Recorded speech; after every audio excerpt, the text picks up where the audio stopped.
So I think something that's been on our minds quite a lot lately, it's in the news nearly every other week, cybersecurity. Someone's getting hacked, someone's letting a password get loose. Small businesses are losing money, big businesses are losing money. Yeah. Where do we start? I mean, it's been a catastrophic year in terms of cyber events that make the news. As you'll sort of cover later on, I'm sure. We've had so many big names go down, the ones that you wouldn't expect. Ingram, M&S, all these sorts of big companies that we think have tons of protection in place, and that they're all keeping themselves safe and by proxy keeping us safe. But it is very clear to see that no one is now um, 100% protected, and that's impossible. I think the thing that is on our minds more, and certainly mine, is I'm not sure people are paying full attention to just how serious this is now. Everything that you ever knew about how secure your systems were, about cloud technology, about what hackers do, everything has been sort of, tipped on its head, Mm. because anything is possible now at hyper speed.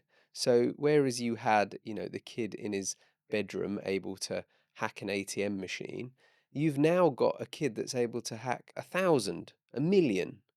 And if you just put that, sort of take that to its natural conclusion, imagine the ones that know what they're doing. And this is how you end up with these big, massive cyber scandals, essentially. So I'm going to throw, I feel like it's quite an easy point back at you at the moment. You say people don't know where to start, begin with cybersecurity. Who is that? Is that the person in accounting at their desk who shows up for the 9 to 5? Is it the business owner? Is it the CTO? Mm. I mean, we know it's everyone, but let's talk about those responsibilities. I mean, it starts from the ground up. If people were thinking about keeping their kids safe and secure, which they do, they soon take very seriously the prospect that their kids are gaining access to things they shouldn't. They want to make sure there's curfew hours set on the routers. They want to make sure they've got filtering in place. Um, that kind of sentiment doesn't really carry on into the adult world. We would treat our kids, we'd do anything for them to keep them safe. But if you then translate that same parent's thinking into the workplace, they well, I say they, a lot of people don't think too hard about emailing a password or writing something down on a bit of paper and leaving it on their desk. I can't be bothered to reset my password. I don't need MFA. Um, you're still hearing these things going on far too regularly, Mm, but yet everybody's got a grandma that got hacked. mm, Everybody's got a son or a daughter that saw something they shouldn't have. And in my family, I've had several elderly people who have been caught out with voucher scams. mm, So I'm just thinking, if this happens at a ground level, how on earth are people not taking that thinking into the rest of their lives, namely into business? And so, yeah, sort of to go right back to your point, I think it's everybody is responsible, but nobody's really absorbing what a crazy time we're in, mm. where before it would take you a week to write, I don't know, 1,000 lines of code. Now it takes you a minute. Mm. Like, just think about that for a second, and think about all of the possible criminal activity that is now on overdrive because of that. Yeah. I think something that fascinates me is the idea that these hackers aren't just, getting in and they're like, oh, that's the victory. They're continually trying to find new and different ways to get in. Cybersecurity then has to move to get ahead of them. It's a continual race, one trying to one up the other. So then I think you put that back to the common person when it comes to like MFA or the authenticator apps that you have to use. And you sat at your computer and you think, oh, I just need to log in and do this work. This is a hassle. Or "Oh, I've got to reset my password. Or I had it written down here a few minutes ago." Yes. People start to think of it as this trivial, tiny thing. Oh, it's not going to happen to me. it's something you only see in the news, oh, they're only after big businesses. That's really starting to trip people up. But how many times do we see it? Everybody still thinks it won't happen to them. Mm, And they're the people who have had incidents. And I'm guilty of it myself. I have been subject to many sort of attacks over the years. yeah. And yet I still have that split second where I'm like, oh, another MFA code. But we need to get out of this habit. We need to believe that we are under threat and under attack all of the time because we well and truly are. And a really way, a really easy way to prove this would be just switch your firewall off on your home router. I mean, Mm, don't obviously, but just switch it off. yeah. Within a minute, you'll be getting attacks from all over the world. And that isn't new. That's been going on for 10 years. Yeah. But now you'll be getting 10 times, 100 times the number of attacks. Okay.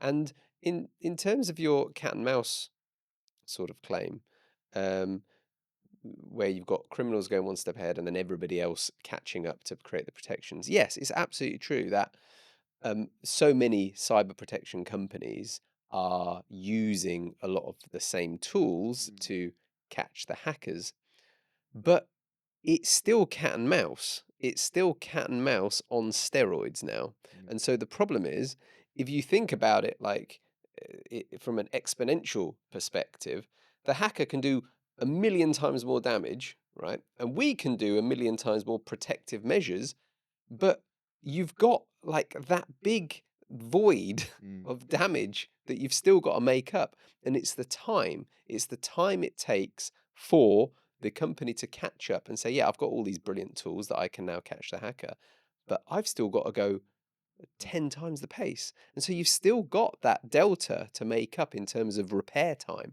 And a lot of the incidents will come down to the responsiveness of your IT department, the responsiveness of the software company. We're having to give so much trust over to these big companies, including banks, mm. and we think they've got it all covered, but it doesn't negate the need for us to take responsibility for as much of our own environment as possible. Yeah. Okay, when you are going into conversations with people who you might work with or clients that you've got already, and you're having these discussions around cybersecurity, what's the general attitude to it? Is it like it's insurance, so we need it? Is it oh, it's not going to happen to us? Do you find people are ironclad about it? I mean, I imagine there must be a range of reactions to it. So it's an interesting point. We get these moments throughout history where people think, oh my gosh, this is a revolution in thinking, right? Or a big change to our life. I'm sure it was the same when the car came or the Industrial Revolution or the internet.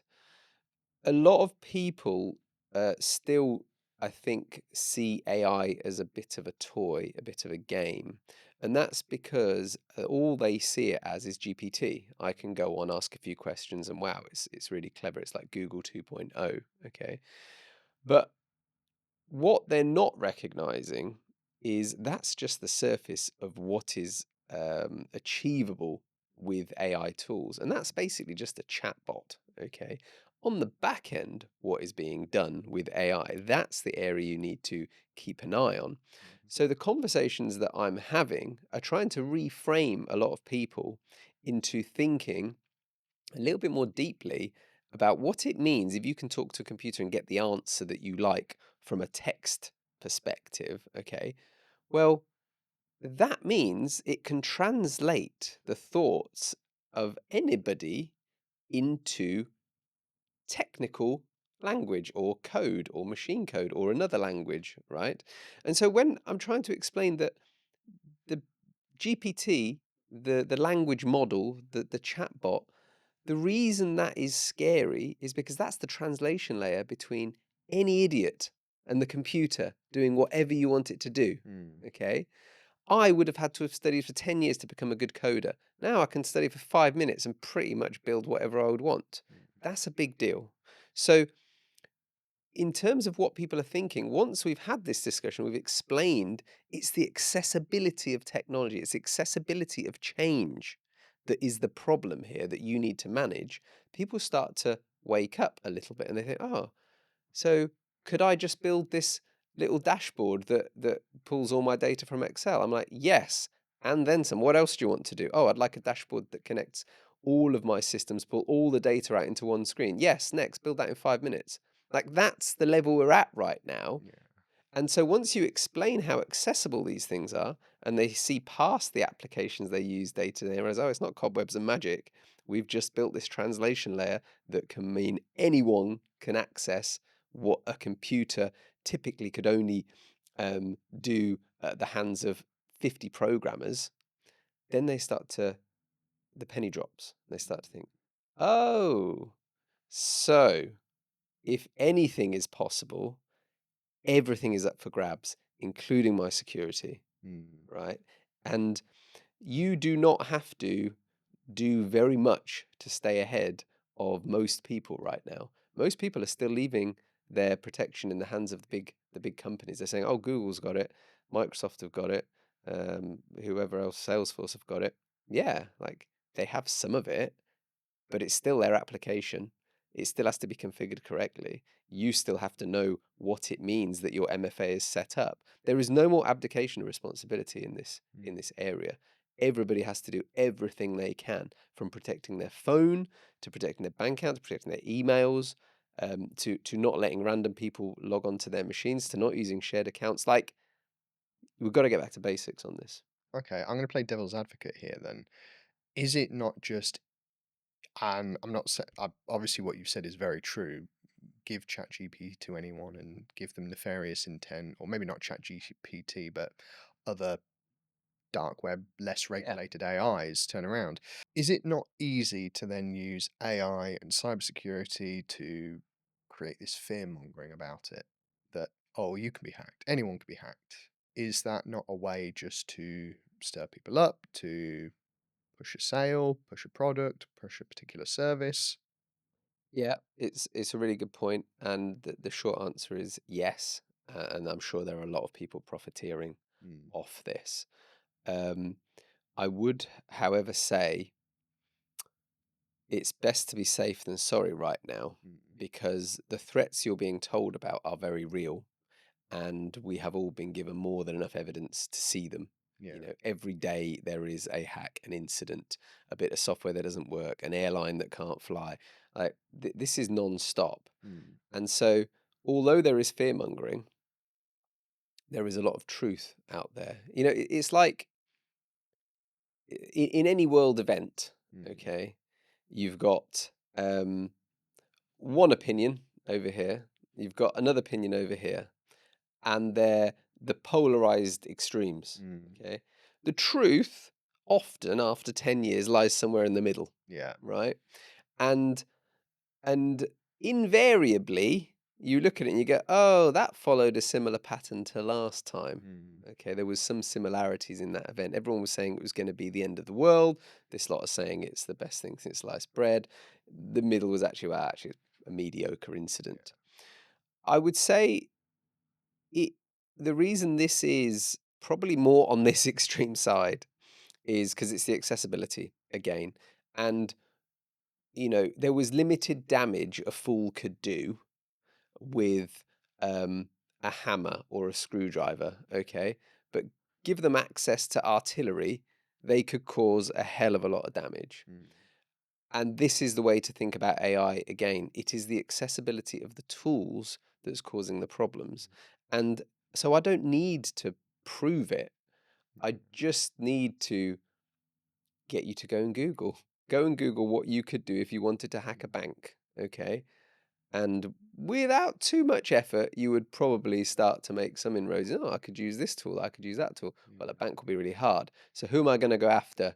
I'm not going to go after a bank. I'm going to go after the small business who isn't taking this seriously.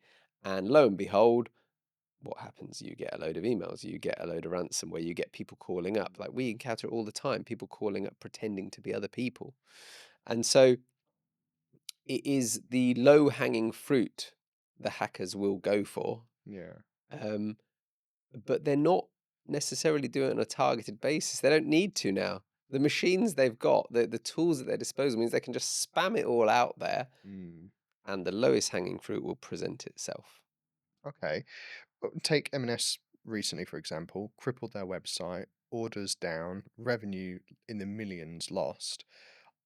It would be hard to imagine they don't have cybersecurity Mm. practices in place. They don't have the right support that they need, but they still got hacked. Yes. What is to stop one of the small businesses that we work with facing the exact same attack, and we've put all the safeguards in place, or we've put all the software, Hmm. and the same thing happens?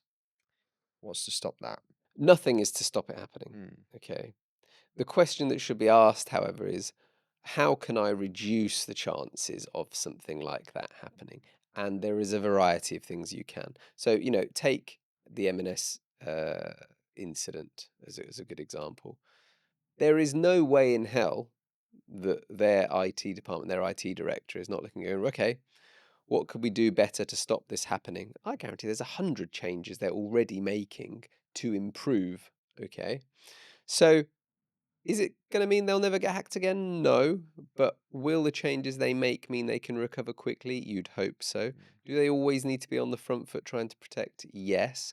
There is nothing guaranteed, but I promise they have come across things that they were like, I wish we had just got rid of that old platform and, bit the bullet. It might have cost 500,000 to have got rid of that, but it's now cost us 10 million in damages. That's how I think companies need to think about it. It's like, what is the potential risk of this thing happening? And the money should almost become inconsequential. That will come and go. But um, I have never once come across a company that's been hacked that wished they didn't have their cyber insurance up to date, you know. And so it's one of those things that everybody needs cyber insurance. Everybody needs to do those things, do those audits, do the tests to ensure that they are slightly better than their neighbor. And I come back to this analogy of the street with um, identical houses, right? It's late at night, you've got a few thugs walking down. Which house are they going to go for? Are they going to go for the one with the alarm box or the one without the alarm box on the wall? And hackers are no different. They want the easy prey. They have targets. These are organized, criminals. They have targets to meet. They have metrics that they're working towards to try and make money, as as arbitrary as they might seem. This is organized stuff. And so they're going to go for the ones who care the least. So the point is, who can care the most? Dial it back a little bit. That's where you should be, because you're not trying to protect against 100%. You're just trying to not be the bottom of the stack that they go after. And will that level keep rising? Yeah, of course it will. Every day it keeps rising. But that's just the price of life, isn't it? It's just getting better. Every day we should be getting better at business, getting better in the gym, getting better with our food. Like IT is no different. You should just be getting better with your security constantly and working with your provider to say, am I taking this as seriously as I should be? And if your provider can't be bothered is not a right word, but they're not giving you that engagement and talking about it from an operational level. So it's like, okay, well, what do you staff do with their MFA? Is it on a work phone? Is it on a key? Is it if they're coming back? Oh, don't worry about it. You'll just get a text. They're probably not taking it as seriously as you are, and so I would urge every person in a leadership position to be working with their provider, talking to their suppliers, talking to their customers, saying, "What are you doing? Oh, you had a breach. How did that happen?" And it's everybody's job to keep learning from it, because unlike your car, that is now centrally controlled. If VW want to unlock your car remotely, they probably can. Um, IT is far more complicated than that. We have so many different vendors we're working with day in, day out, so many different touch points that people can attack. Okay, I mean, just take this room, right? So the TV is online, every camera is online. They're different manufacturers, so there'll be slightly different ways to get in. The memory cards, the bloody coffee machines on the internet, okay, the lights, like everything is an exposure point. It's an attack vector. So you're never going to be safe. And that's why you need somebody that's just consistently thinking about what is the biggest weakness right now in my network. Let's trim that out. Let's move to the next thing. Let's move to the next thing. So it's never 100%. It could happen to anyone. That doesn't feel like it exudes confidence in any IT company or any security I don't come with any provider. solutions. So, but I mean, what's a business supposed to do or believe in at that point then? So I'm glad you asked the question. Um, our whole industry's gone through a big change over the last 20 years. So you've gone from IT support, break fix, which is my computer doesn't work, come and fix it, Mr. IT guy, into managed services, which was where we've been for the last 10 to 15 years, where it's your IT company more or less knows what you have. They keep it together, they keep it updated, and they work with you to a certain degree with some strategy and budgeting discussions. Okay, MSPs do it at varying levels. We know we've been in a long time. Do we do it perfectly? No, but we're pretty good. Um, what I would say is now is the next generation of package, okay, which is going to be around security. And so all of those things that you had in your managed IT services agreement, they're all very relevant. You can't stop doing them, but I would urge everybody to start thinking about the next level of package. So at Microbyte, for instance, we have our starter pack, which is where managed services is. And it's a very good standard with a lot of different best practices in place, as any of our customers will tell you. But we're actively encouraging customers to move to enhanced or complete, where complete is your full cyber security audit that gets you cyber essentials. There's varying technologies that we implement and force you to use to do that. So password management, uprated antivirus. We have end user training, all sorts of things at that level. But at the bare minimum, we're trying to encourage everyone to get to enhanced, which is just a few more little tick boxes around security, a little bit more remediation quickly with regards to patching and third party updates. And, we have full details on these packages, but to meet the demands of the modern age with AI, Mm. you need to be thinking about an evolution to managed services. So we've had the go from IT supports to managed services. Now is the time for managed services to managed security services. And that comes in varying flavors, but there is plenty you can do for not a lot more money. If the starter package is everything a small business joining Microbyte needs, then what is the point of them going for the enhanced or complete package? I Mm. mean, are they less secure? Are they less looked after? What's the difference? It's a great question. There are some businesses that will be fine with our starter managed services pack, but usually they will be companies that have a little bit of in-house expertise. Most of their platforms are managed by a parent company or bigger cloud providers. They might not have full control over their email systems or their file storage and things like that. And again, starter for them is usually okay. But for companies that have full autonomy over their IT, we are strongly advocating a gradual move up to add more layers of protection. Okay. So, again, a good way to put it is going back to our street analogy, managed services, the starter pack, you will have your alarm box outside. Okay. And so you're better than 80% of the street. What we're doing with enhanced and complete is putting an alarm box and a siren and a notice saying, watch out, because there's a camera up there. And you are going to put yourself at more aggro trying to attack this particular location than the one next door. And it's a terrible thought that we're trying to push people away to attack someone else. But I'm afraid in this game, in the cyber game, it's a race to the bottom. Hmm. That is what they're doing. It's all starting to sound a little bit doom and gloom in the tech industry in managed services. I feel like I might just go back to a pen and paper, save myself the bother. I would love to see someone try and hack my notebook, but I'm making a bad case for it. What's the future look like? Is it bad? Is it good? I mean, what do they say? Necessity is the mother of invention. And aside from everything we have said on the security side and the risks of doing business now, we live in super exciting times. I'm really grateful to be the age I am, seeing all of this, because I'm old enough to have known a world before, and I'm young enough to be able to adapt to the new world and see. I've seen the internet come into fruition. I've seen everything change to go online within a year. I remember checking my emails once a year, once a year.